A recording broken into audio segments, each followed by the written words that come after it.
Dimanche dernier, un double attentat suicide avait de nouveau ensanglanté Istanbul. Il avait fait 44 morts, essentiellement des policiers. Il est le dernier en date d'une longue série d'attentats. Celui-ci, comme les précédents, ont été revendiqués par des groupes armés kurdes. Au-delà des frontières turques, en Syrie ou en Irak, les Kurdes sont aussi en première ligne pour combattre le groupe État islamique. Les Kurdes sont la première nation, la plus grande même nation sans État au monde. Huguette.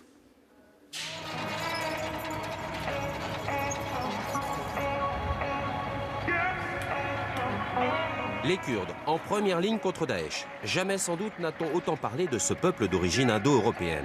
Son histoire, houleuse, est celle d'une communauté qui n'a pas d'État. Ils se répartissent sur un territoire de 500 000 km², pratiquement la taille de la France, et sont 35 millions. Le peuple kurde vit à cheval sur 4 pays, la Turquie, la Syrie, l'Irak et l'Iran. En Turquie, où ils seraient 18 millions, leur histoire se résume à une négation de leur identité. En 1978, le PKK, le Parti des travailleurs du Kurdistan, est créé. Il prône la lutte armée. La guerre et les attentats dévastent le pays. En 1999, son leader, Abdullah Öcalan, est arrêté et condamné à la prison à vie. Des discussions s'engagent.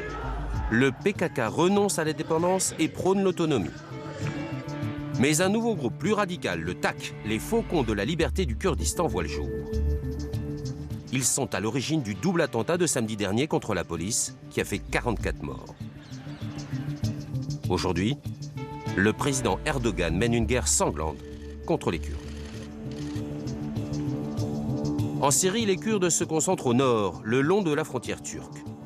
L'ennemi se nomme Daesh. Une ville symbolise la lutte contre les djihadistes, Kobané. 9 mois de guerre, la population fuit vers la Turquie. Mais les combattants kurdes, parmi lesquels beaucoup de femmes, finissent par reprendre le contrôle de la ville et de la région. Dans ce pays dévasté par la guerre civile, les Kurdes visent une autonomie de leur territoire. En Irak, les Kurdes jouissent d'une quasi-indépendance depuis 20 ans. Ici aussi, Daesh, qui est à leur porte, constitue une menace. Les Peshmerga sont partie prenante de la coalition internationale qui vise à reprendre Mossoul. Mais s'ils ont reconquis les villages alentours, les combattants kurdes n'ont pas le droit de rentrer dans la ville. L'État irakien se méfie des ambitions territoriales des Kurdes.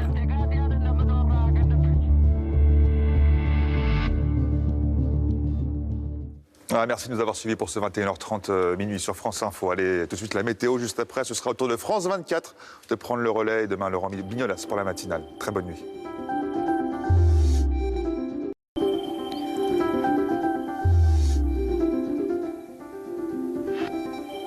Je vous souhaite de passer une excellente fin de soirée à notre compagnie. L'anticyclone est bien présent sur la France, il plaque l'humidité au sol et nous avons la présence de nuages bas et de brouillard sur les régions frontalières avec la Belgique et le Luxembourg, sur le Val-de-Saône, sur le Lyonnais, sur la vallée de la Garonne. On en retrouvera ça et là sur les autres vallées. Et puis toujours beaucoup de grisailles sur le Languedoc-Roussillon, les Cévennes, la basse vallée du Rhône, la côte varoise et l'ouest de la Corse. Et cette ondulation nuageuse qui est toujours bien présente, elle, sur la Bretagne, le Cotentin, la Normandie. Alors demain matin, on va retrouver cette ondulation sur le nord-ouest du pays, avec un vent de sud toujours présent. Sur les régions du sud-est, toujours ces nuages, ces pluies qui arrivent sur le littoral méditerranéen aussi, avec toujours ce vent d'est-sud-est qui apporte beaucoup d'humidité. Et puis, si le soleil arrive à percer la nébulosité par endroits, les brouillards seront si tenaces qu'ils persisteront et là, vous ne verrez pas le soleil. Ce sera le cas, comme aujourd'hui, au-dessus de la vallée de la Saône et du Lyonnais, et sur le Grand Est également, sur la plaine d'Alsace, et bien encore sur l'est de l'Île-de-France, la Champagne et la Picardie. Là aussi, il peut y avoir des brouillards tenaces. Ce sera le cas au-dessus de la vallée de la Garonne. Alors, il est vrai que les températures minimales seront contrastées car on a toujours de l'air froid, sec, plus continental sur l'est que sur l'ouest, où là c'est doux, ainsi que sur le sud, et les valeurs oscilleront entre moins 3 et 9 degrés. Dans l'après-midi, même contraste, avec une masse d'air fraîche à l'est et beaucoup plus douce à l'ouest et au sud. On attend 3 à 16 degrés, 17 et 18 pour la Corse. Vendredi, eh bien, cette ondulation nuageuse va s'affaisser et va circuler sur le nord du pays. Alors, on aura des nuages, parfois encore des brouillards. Sur les régions du sud-est, eh bien, les vents vont transporter l'humidité du Languedoc-Roussillon où il va pleuvoir jusqu'à l'Aquitaine et au Massif central. 10 et 12 degrés l'après-midi. Samedi, eh bien, on voit bien qu'il y a un contraste, beaucoup plus de nuages au nord qu'au sud, avec des valeurs entre 8 et 11 degrés. Et dimanche, ce sera sensiblement la même chose. Belle soirée. Et bienvenue si vous nous rejoignez dans ce nouveau journal sur France 24. Un nouveau cessez-le-feu conclu entre les rebelles et les forces syriennes à Alep. Il devrait débuter ce jeudi à 4h GMT. La situation humanitaire est désespérée pour des milliers de civils piégés sur une zone de 5 km² selon Médecins du Monde. L'ONU estime que des groupes rebelles empêcheraient les habitants de fuir. Ils utiliseraient les populations comme boucliers humains. Gouvernement en sursis en Italie, même si le Sénat a donné son feu vert au nouvel exécutif formé par Paolo Gentiloni. Le successeur de Matteo Renzi ne fait pas l'unanimité. De nombreux sénateurs de l'opposition ont boycotté le vote de confiance. La mandature du nouveau président du Conseil doit s'achever dans un an. Il n'en est plus à une provocation près. Le président philippin a affirmé ce mercredi avoir tué lui-même des criminels présumés lorsqu'il était maire de Davao. Des propos tenus devant des chefs d'entreprise auxquels il expliquait sa campagne contre la drogue.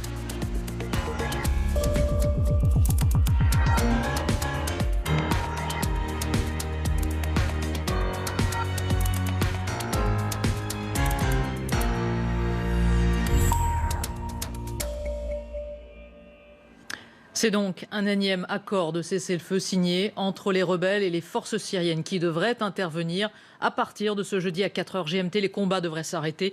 Alors, peut-on y croire? Écoutez les précisions de notre correspondant à Beyrouth, Selim El Medeb. On sait le nombre de cessez-le-feu qui ont été rompus jusqu'ici en Syrie. Donc il faut prendre cette nouvelle annonce avec la plus grande prudence. Mais ce soir, un porte-parole du groupe Ahrar el-Sham, qui est un des puissants groupes salafistes présents notamment à Alep, annonçait effectivement un nouvel accord avec la possibilité d'évacuer tout d'abord les civils et les blessés et ensuite les combattants rebelles qui le souhaitent. Il faut préciser que normalement un cessez-le-feu doit entrer en vigueur dans les heures qui viennent, dans le courant de la nuit. D'après des témoignages d'habitants, il y avait encore des tirs ce soir à Alep il y a quelques minutes seulement, mais un cessez-le-feu doit donc entrer en vigueur pour permettre ensuite dans la matinée, très tôt demain matin, de commencer les évacuations, en fait selon la feuille de route qui était déjà prévue dans l'accord précédent, qui devait s'appliquer dès aujourd'hui et qui finalement n'a pas pu être appliqué. Selim, c'est un cessez-le-feu en échange de l'évacuation de 2 villages chiites en Syrie. Oui, tout à fait. Il semble que ce soit une condition qui a été posée par l'Iran, notamment. Ces 2 villages se trouvent dans la province d'Idlib, au sud-est d'Alep.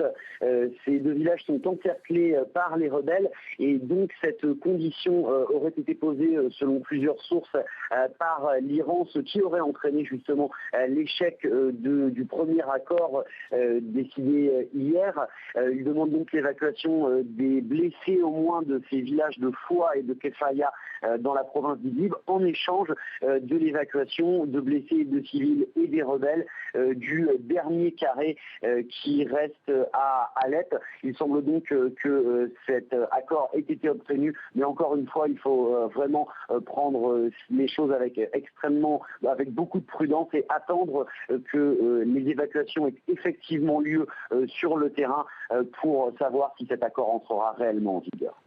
Et il faut être en effet très prudent. Un organe de communication du Hezbollah libanais dément tout accord pour l'évacuation d'Alep. Le Hezbollah libanais parle de complications.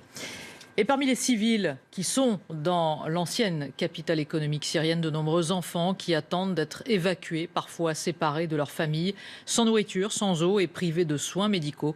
Théa Bazdarevich. Les enfants sous les bombardements à Alep. D'après les Nations Unies, au moins 13 d'entre eux ont été tués par les forces de Bachar al-Assad dans l'espace de 2 jours. Des centaines d'autres ont été séparés de leur famille. Ceux qui ont encore la chance de se trouver dans un orphelinat demandent de l'aide dans un message vidéo. Il y a 47 enfants ici. Tous mes frères et sœurs sont là.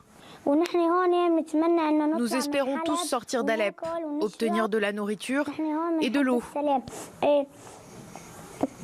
Nous voulons la paix.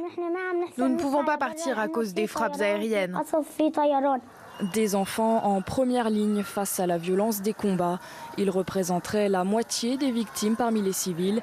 Les écoles et les hôpitaux ont tous été fermés ou détruits par les frappes du gouvernement syrien. Pour les survivants, trouver de la nourriture ou de l'eau est un combat de tous les jours.